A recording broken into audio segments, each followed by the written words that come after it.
PLC Podcast: How to Improve My English Vocabulary According to Neuroscience. Many students ask me how they can improve their English vocabulary since over time they end up forgetting most of the words they have learned.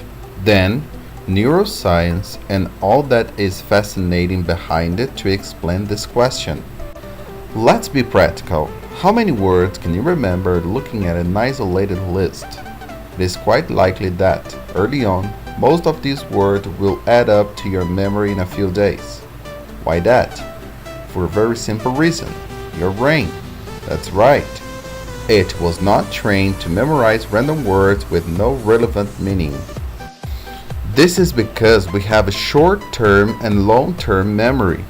The first is used to retain information that will be used in a short period of time.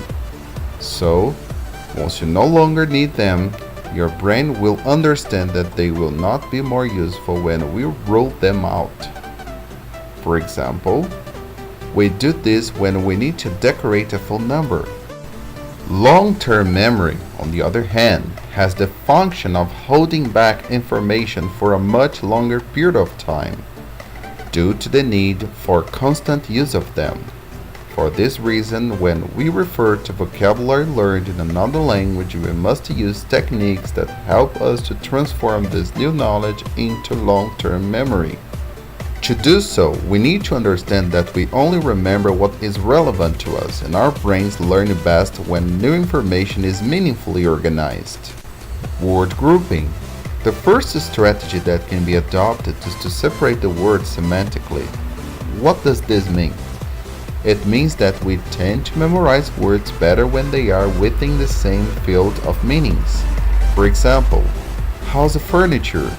You can organize this vocabulary through associations between objects that are usually found in the bedroom, living room, kitchen, bathroom, etc.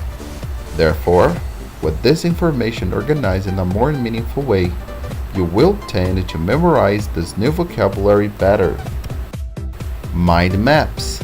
Another very interesting technique that can be used is the mental maps. Basically, you will create a type of organization chart and place a central keyword and, starting from it, will create ramifications of words linked semantically to it.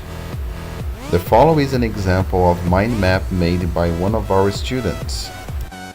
Reading. Reading is essential for acquiring vocabulary since it works several parts of your brain at the same time, making the process of creating long-term memory more effective. So read as much as you can in the language you are learning, starting at a more basic level and gradually seeking for more advanced content. Writing. Another factor of great importance in the process of acquiring vocabulary is writing, because it works in the areas of Wernicke and Broca responsible for acquiring and retaining vocabulary. Therefore, it is important that after a reading you write a summary about the content you have read, so that it can stimulate your brain to retain that information much more effectively. Conclusion.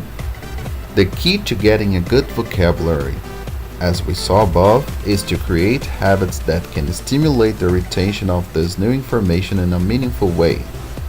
To do so, you need consistency and dedication to achieve those goals. So, roll up your sleeves and start putting our tips into practice.